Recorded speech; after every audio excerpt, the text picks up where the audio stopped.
जय Shri Swaminarayan.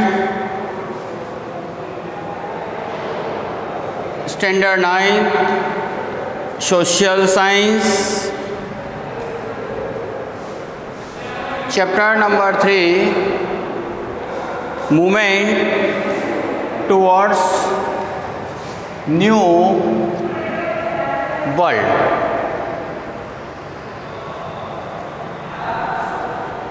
Student, I continue this chapter. First, I will welcome to you in my lecture. Dear student, आज हम today I am going to explain about the United Nations. Very important topics. United Nation is an organization on the world level. विश्व स्तर की सबसे बड़ी अगर हम organisation कहें, now presently 193 members in this union. इस यूनियन के अंदर करीब 193 देश हैं। आज ये क्यों बनी, कैसे बनी, who are the founders, beginning में how many states are there, countries are there, उसके पीछे कारण क्या था। तो देखिए, इसी चैप्टर के अंदर हमने सेकंड वर्ल्ड वॉर के बारे में पढ़ा था, उसके इफेक्ट्स पढ़े थे। As we know there were 2 World War occurred. 2 विश्व युद्ध हुए, तो छोटे मोटे बड़े युद्ध हुए, लेकिन विश्व स्तरीय 2 युद्ध हुए, first world war and second world war. First world war 1914 से लगा करके 1919 तक, एंड सेकंड वर्ल्ड वॉर 1939 से लगा करके 1945 तक। तो ये हमारा जो ऑर्गेनाइजेशन है वो इस्टेब्लिश हुआ सेकंड वर्ल्ड वॉर के बाद में। वाई इट नीड, तो इज हमने जैसा हमारे यहाँ पे इफेक्ट हमने पढ़े थे, वेरी डिस्ट्रक्टिव इफेक्ट। आज अगर हमारे हम कांपने लग जाते हैं, जापान के ऊपर जो बम ब्लास्ट किए गए, हिरोशिमा और नागासाकी, उसके इफेक्ट के आधार पर डिप्रेशन, इन सभी बेसिस जो वर्ल्ड पीस, विश्व अशांति, जो अशांति थी, उसको बनाए रखने के लिए हमें यूनाइटेड नेशन की स्थापना करनी पड़ी। So what can I say, this is the very important organisation for the world. ये विश्व के लिए बहुत ही इम्पोर्टेंट ऑर्गेनाइजेशन है। इसका नाम भी पूरा यही था, United Nation Organisation. United Nation Organisation, इसको बाद में यूनाइटेड नेशन किया गया। तो देखिए, now we are going to start after first world War, है ना। जैसा हमने प्रीवियस चैप्टर के अंदर पढ़ा था, league of nation was form. प्रथम विश्व युद्ध में भी बहुत ही घातक परिणाम निकले थे, बहुत ही destructive result we got.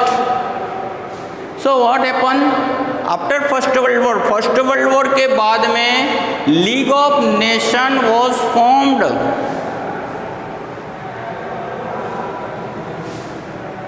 For in order to establish the world peace, विश्व में शांति स्थापना करने के लिए, विश्व में शांति को स्थापित करने के लिए प्रथम विश्व युद्ध के बाद में लीग ऑफ नेशन, देखो इसका छोटा रूप था, ये समझो। यूनाइटेड नेशन का मतलब होता है united group of the country. Same ही वहाँ पे भी लीग ऑफ नेशन, वो भी एक ग्रुप ही था। बट जैसा हमने पिछले उसमें हमने पढ़ा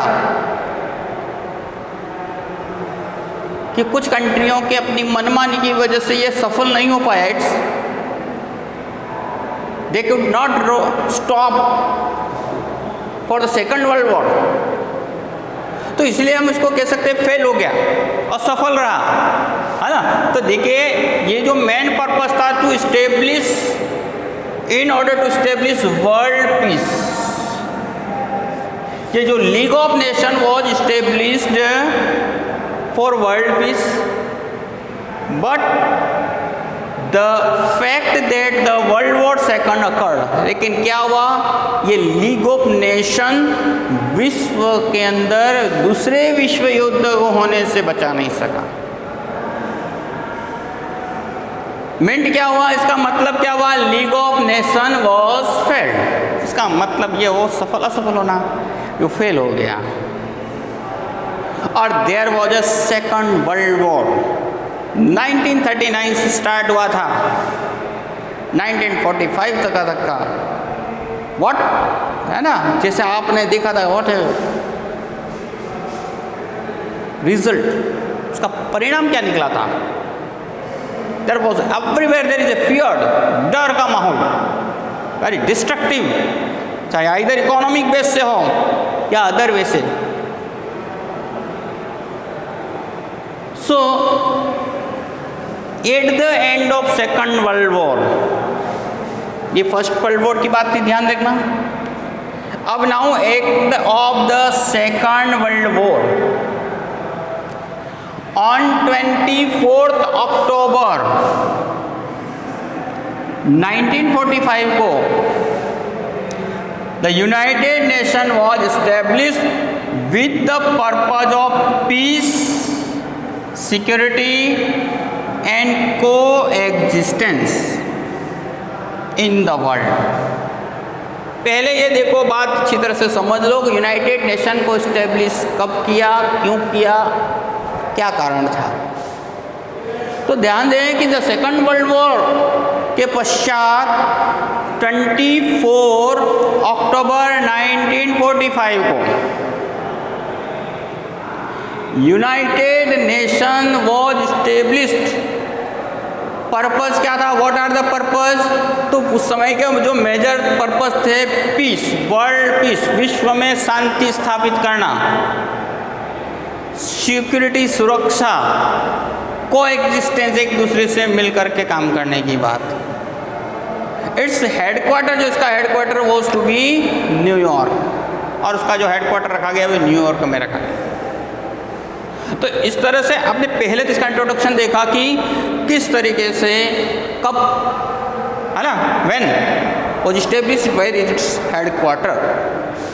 तो अगेन मैं आपस में रिवाइज कर रहा हूँ, ध्यान देना। The end of the second world war, after that the end of the second world war on 24 October 1945 the United Nation was established with the purpose of peace, security and coexistence in the world. Its headquarter was to be in New York. अब ये बनाया कैसे गया, how it's prepared. तो अब हम यहाँ जाने जाएंगे कि देखो, America's efforts to establish United Nation had already begin from the time its joining the second world War. देखिए, अमेरिका के द्वारा शुरुआत की गई। कब शुरुआत की गई, तो हैड ऑलरेडी बिगेन मतलब शुरू कर चुका था from the time it join. आपको ये भी पता दिया था कि अमेरिका न्यूट्रल था उस सेकंड वर्ल्ड वॉर में, उसने पार्टिसिपेट नहीं किया था, लेकिन जापान के अटैक के पर्ल हार्बर के ऊपर जो अटैक किया, then after it involve, America involve in the World War. It join the second world War होने से पहले उसने इस परफॉर्मो का तैयार किया था। The American president Roosevelt made, America के प्रेसिडेंट रूजवेल्ट ने मेड 4 इम्पोर्टेंट इम्प्लीमेंट्स, 4 इम्प्लीमेंट किए थे regarding freedom while giving his message to the American Congress. American Congress के अंदर इसमें रखे गए। Intention to human freedom, peace and security, उसका मेन जो पर्पस था, देखो यहाँ नेशनल कांग्रेस के अंदर उसकी वहाँ की पार्लियामेंट के अंदर इस बात को रखा गया, स्पेशली किसके लिए याद रखना, इंटेंशन ह्यूमन फ्रीडम, मानव को स्वतंत्रता मिले, शांति मिले और सिक्योरिटी मिले। Main purpose human freedom, peace and security. उन्होंने जो 4 पर्पज किए थे, freedom to speech and thought, freedom to speech and thought, freedom of religion, economic freedom, और इसके बाद में right to freedom for fear. 4 बातें उन्होंने रूजवेल्ट ने रखी थी नेशनल कांग्रेस ऑफ अमेरिका के, अमेरिकन कांग्रेस के अंदर, मतलब पार्लियामेंट के अंदर। वहाँ कौन कौन से पॉइंट्स से ध्यान देना, freedom to speech and thought, और उसका जो मेन इंटेंशन था वो था ह्यूमन फ्रीडम, मानव को स्वतंत्रता मिले, पीस एंड सिक्योरिटी के लिए। Second one freedom to religion, third one is the economic freedom, and fourth one the right to freedom from fear. Later, the President Roosevelt and British Prime Minister Churchill prepared an 8-point agreement, और उसके पश्चात उस समय के powerful countries में British भी था, तो प्रेसिडेंट रूजवेल्ट और वहाँ के प्राइम मिनिस्टर चर्चिल, इंग्लैंड के prime minister Churchill prepared the 8-point agreement, उन्होंने 8 पॉइंट एग्रीमेंट किए while they were ship at the Atlantic ocean. वो कहाँ पे थे? एटलांटिक ओशंस के अंदर शिप है, which later be known as the Atlantic agreement, और उसका बाद में नाम क्या रखा गया? Atlantic agreement. It is called the Atlantic agreement. The agreement include the matters like, अब उस एग्रीमेंट के अंदर कौन कौन से मैटर्स थे? तो which later be known as the Atlantic agreement, वो जो एग्रीमेंट कहा गया उसके अंदर कौन कौन से एग्रीमेंट थे? Including matter like maintaining freedom, maintaining freedom, freedom and sovereignty of every nation, peace, security, social economic welfare and disarmament. तो याद रखना, the agreement included matters like, इसमें कौन कौन से एग्रीमेंट थे? तो पहला मेंटेनिंग फ्रीडम, हर कंट्री का अपना फ्रीडम मेंटेन हो। सॉवरेनिटी ऑफ एवरी नेशन, अपने अधिकार हो, वही अपनी पूरा अधिकार, अपना कंट्री का ऑन डिसीजन लेने का अपना अधिकार हो। No interfere of the other countries, दूसरे किसी कंट्री का इंटरफेयरिंग हो। पीस, आप जानते ही हैं, शांति, सिक्योरिटी, सुरक्षा, social and economic welfare and disarmament. Disarmament का मतलब जानते हो, हथियारों की कमी करना। Then the foreign minister of, और उसके पश्चात, ठीक है, पहला देखो आप लोगों को मैं ध्यान में होना चाहिए कि सबसे पहले रूजवेल्ट ने इसकी शुरुआत की, भूलना मत। फिर उसके बाद में यहाँ एग्रीमेंट बिटवीन 2 लीडर्स, 8 एग्रीमेंट उन्होंने बताए रूजवेल्ट और चर्चिल के बीच में। अब देखो यहाँ पे the foreign minister of Britain, America, Russia and China met in the Moscow. इसके पश्चात देखो यहाँ जा रहा हो major country Britain, America, Russia और चाइना के फॉरेन मिनिस्टर मॉस्को, मतलब capital city of the Russia में मिले फॉर वर्ल्ड पीस, विश्व शांति के लिए। And while came to be known as Moscow declaration, और उसे मॉस्को डिक्लेरेशन के नाम से जाना जाता है। इन नवंबर 1943 3 super power held the conference in Tehran. 3 super power ने कॉन्फ्रेंस की तेहरान के अंदर। द रिप्रेजेंटेटिव ऑफ 50 कंट्रीज, उसमें 50 देशों के प्रतिनिधियों ने भाग लिया। Prepared the agreement for United Nations at Washington सितंबर 1944। 50 कंट्रीज ने, representative of 50 nations prepared the agreement, एक एग्रीमेंट तैयार किया गया 50 कंट्रीज के द्वारा एट वॉशिंगटन, वॉशिंगटन के अंदर सितंबर 1944 में। देखो मतलब ये प्रोसेस जो शुरू हुआ है वो कब से हुआ है? मतलब at the mid period of the World war के समय ही हुआ है। ऑन अक्टूबर 1945, देखिए लास्ट डे जो आया जिसने इस्टेब्लिशमेंट किया, On October 24, 1955, the 51 member nation declared the establishment of United Nation। तब तक विश्व युद्ध खत्म हो चुका था और शुरुआती दौर के अंदर 51 कंट्रीज ने एग्रीमेंट को स्वीकार करके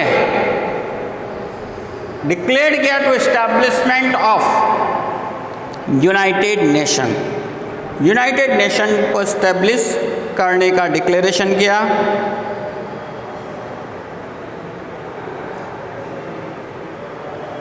since then 20 India is also the part of it. भारत भी इसका एक भाग है था। India is also the part of, India भी इसका एक पार्ट है यूनाइटेड नेशन का। 24 October is celebrated is United Nation day.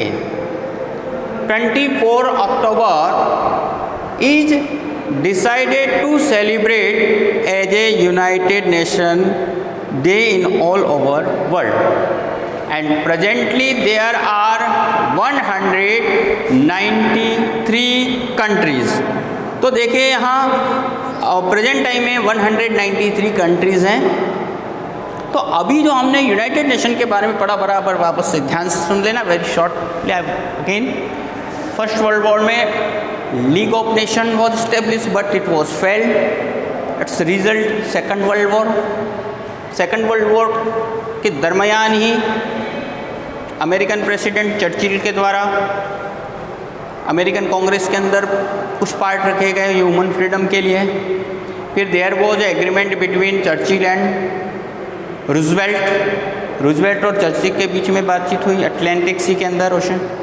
फिर वहाँ पे 50 कंट्रीज़ के एफर्ट्स से कुछ एग्रीमेंट प्रिपेयर किए गए और 24 अक्टूबर 1945 को 51 कंट्रीज़ ने मिल करके there is a announcement of United Nation. United Nation का उसका मुख्य पर्पज क्या था? World peace. पर मेन पर्पज तो वर्ल्ड पीस था, विश्व में शांति को स्थापित करना इसका मुख्य पर्पज था। इसके अतिरिक्त सिक्योरिटी वही आ गई, कोएग्जिस्टेंस। इसका जो हेडक्वार्टर है वो न्यूयॉर्क में है, ठीक है। शुरुआत रूजवेल्ट के द्वारा कही जा सकती है, एग्रीमेंट हुए और इस तरह आज टुडे 193 का है। अब देखो यहाँ जब एक बार ऑर्गेनाइजेशन स्टार्ट हुआ तो there try to be fulfill many other purposes, क्योंकि सेकंड वर्ल्ड वॉर के बाद में condition become very pathetic to the world. विश्व की स्थिति बहुत खराब हो गई और आफ्टर दैट मतलब देखिए यहाँ पे कई उसके लिए एम रखे गए। For achieving the aim include 6 organs. तो ऑर्गन्स ऑफ यूनाइटेड नेशन की बात कर रहे हैं हम। अब ध्यान रखना कि there are 6 organs of United Nation to fulfill different purposes. अलग अलग पर्पस को पूरा करने के लिए यूनाइटेड नेशन के 6 ऑर्गन्स हैं। सबसे फर्स्ट है general assembly, security council, economic and social council, trusteeship council, international courts of justice, secretariat. वापस से ध्यान रखना कौन कौन से हैं? General assembly, security council, economic and social council, trusteeship council, international courts of justice and secretariat. अब सबसे फर्स्ट हम जो पढ़ने जा रहे हैं वो है जनरल असेंबली। जनरल असेंबली हम we can see the world parliament, विश्व के पार्लियामेंट, विश्व का पार्लियामेंट। जैसे in every country we have the parliament, हर कंट्री में पार्लियामेंट होती है और वो पार्लियामेंट क्या करती है? There is discussion about the countries, problem of countries. अब यहाँ जो है वर्ल्ड पार्लियामेंट होगा तो वो क्या होगा? वर्ल्ड पार्लियामेंट इट मीन्स विश्व के अंदर आने वाली समस्याओं को दूर करना। तो देखिए the biggest organs, general assembly the biggest organs of United nation in general assembly.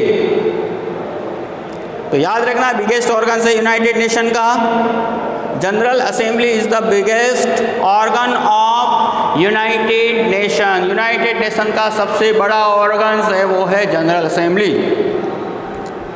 It includes the representative of all member of nation. अब इस ऑर्गेनाइजेशन में ऑल मेंबर्स ऑफ वर्ल्ड के सभी मेंबर्स आते हैं। There is not fiction in the country, 193 countries, 193 countries के members आते हैं। Every nation can send maximum 5 representative. Maximum एक कंट्री मैक्सिमम 5 सदस्यों को भेज सकता है। Every country can send 5 maximum 5 representative of this 5 मेंबरों को भेज सकता है। बट ड्यूरिंग इलेक्शन, लेकिन वहाँ जब इलेक्शन होते हैं तो only 1 vote of each country is counted. लेकिन एक कंट्री से एक ही वोट काउंटेड होता है। Is it clear? लेकिन जब वोट की कंडीशन आती है तो उस समय ओनली 1 मेंबर काउंट होता है। Even we can send, every country can send maximum 5 member. 5 member हम यूनाइटेड नेशन की असेंबली में भेज सकते हैं। एक देश 5 मेंबर्स को भेज सकता है टू डिस्कशन के लिए। बट जब वोट का मामला आता है तो ओनली 1 कंट्री के लिए एक ही वोट होता है।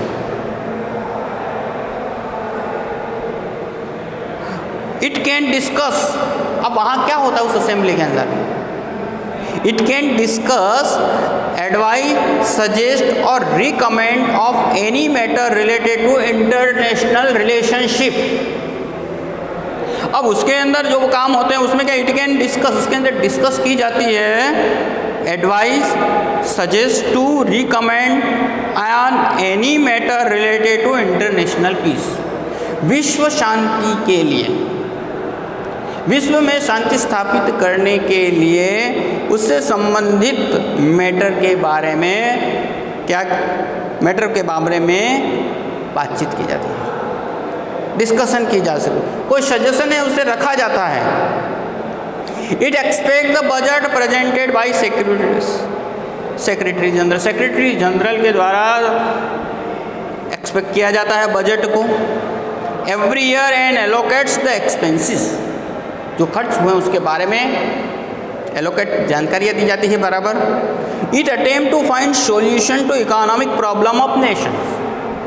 इसके अतिरिक्त और क्या किया जाता है? इट अटेम्प्ट, प्रयास किए जाते हैं to find the solution. It also attempt, जैसे प्रयत्न किए जाते हैं जहाँ गरीब जो देश हैं, इकोनॉमिक दृष्टि से जो पिछड़े देश हैं, उनके लिए कोई अच्छा काम, सॉल्यूशन, उनका समाधान कर निकालना। तो ध्यान रखना है, it attempts to find solution, it attempts to find solution to the economic problem of nation. Human rights, disarmament and other international matter. इसके अतिरिक्त ह्यूमन राइट्स, मानव के राइट्स के बारे में, डिसआर्मामेंट का मतलब हथियारों की कमी करना, एंड अदर इंटरनेशनल, अन्य कई अंतर्राष्ट्रीय मामलों के ऊपर डिस्कशन होती है इस असेंबली के अंदर। Decision are taken by 2/3 majority. और ये जो डिसीजन लिए जाते हैं 2/3 मेजोरिटी के माध्यम से लिए जाते हैं इन जनरल मैटर। जनरल मामलों में 2/3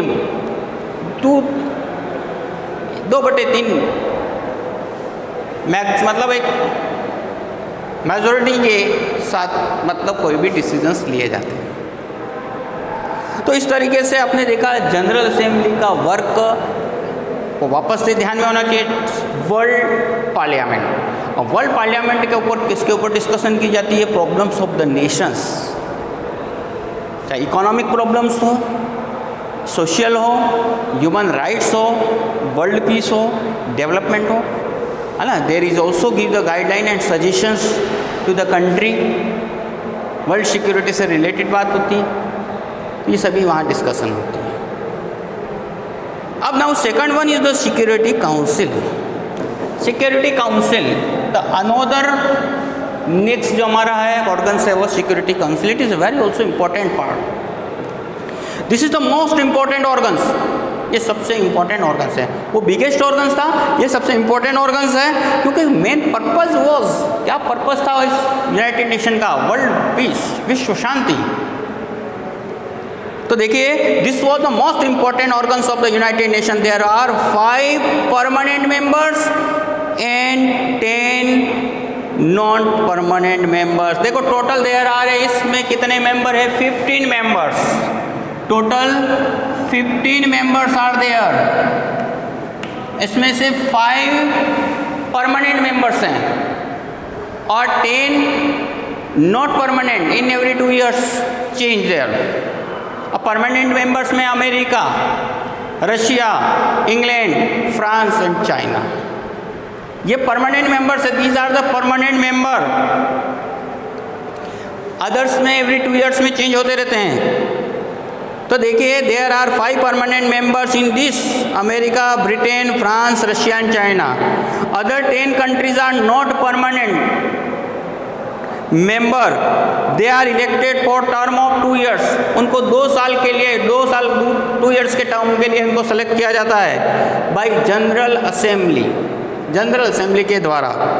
this council enjoy tremendous power in order to maintain international peace and security. और ये बहुत ही महत्वपूर्ण है ना, ये देखिए सबसे एक tremendous power in order to maintain international peace, विश्व में शांति स्थापना के लिए एक महत्वपूर्ण रोल खेल करती है।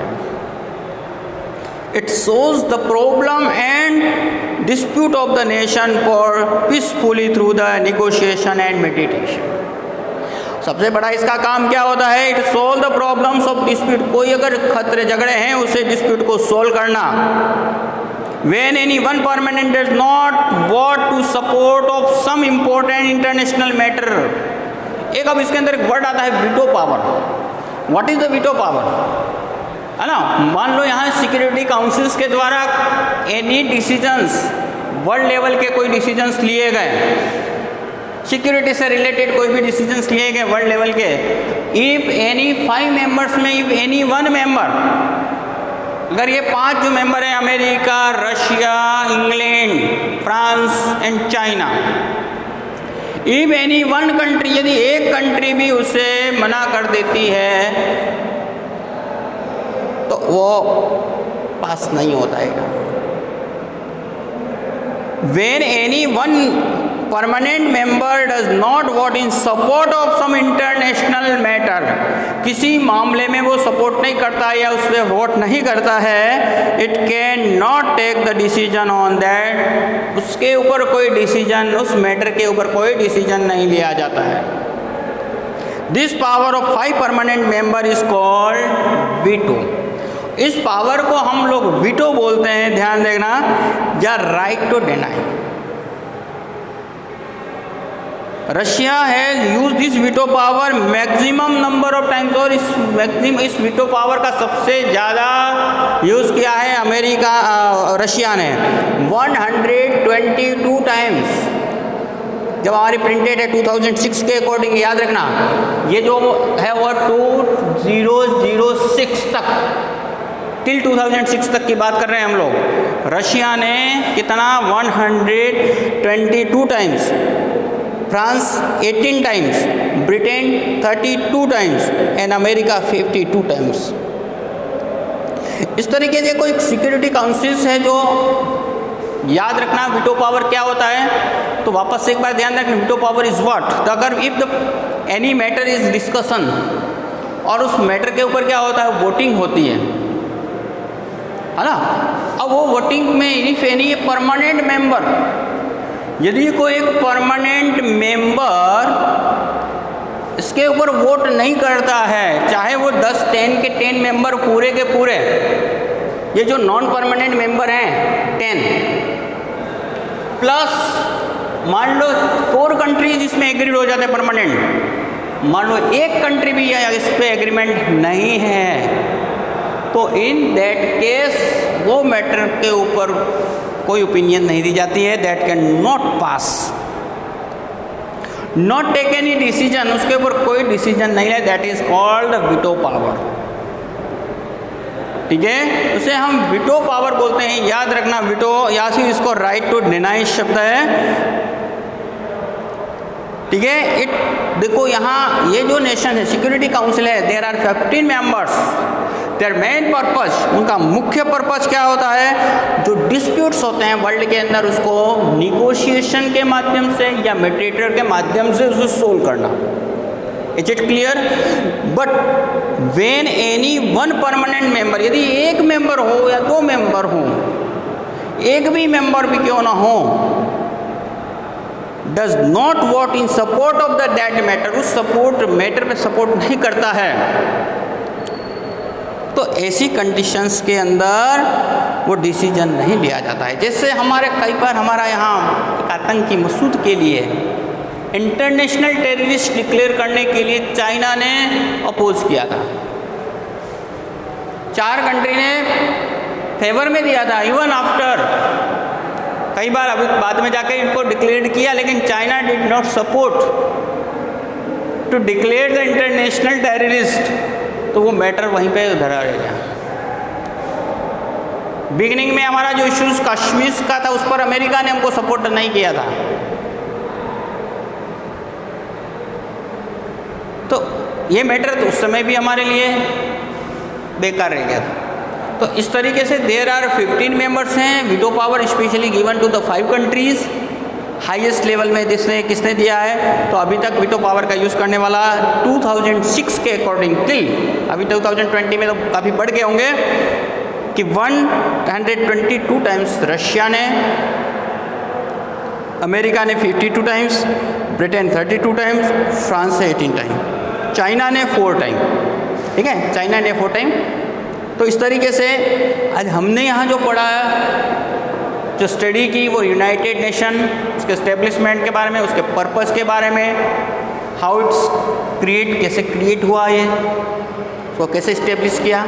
इसके बाद में हमने ऑर्गन्स पढ़े, उन ऑर्गन्स में हमने आज का जो पढ़ा है वो 2 ऑर्गन्स के बारे में एक्सप्लेन किया, या explain about the 2 organs, General Assembly and Security Councils.